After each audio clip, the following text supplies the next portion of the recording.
We've got this dynamic where there is a political pressure on the Fed to exit QE, to start to wind down their balance sheet, to continue to raise rates. But if you look at the data with whether you're looking at inflation, Sri was referring to the labor data, doesn't really justify the Fed doing anything at this point in time. So I think the risk for capital markets would be if the Fed did move, if the Fed was too anxious to start to wind down its balance sheet, then I think markets might start to worry about a policy mistake from the Fed that's too much tightening.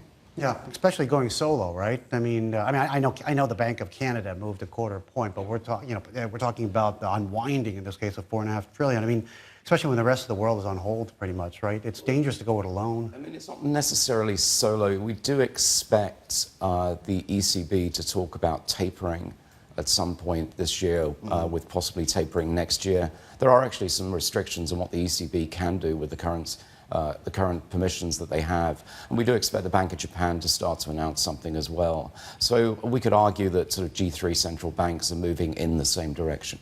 Right. Do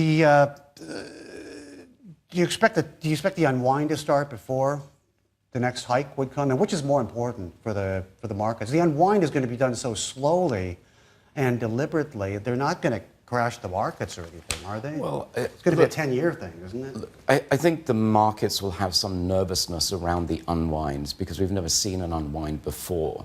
So there'll be tension around the fear of a policy mistake, the fear of bond market volatility.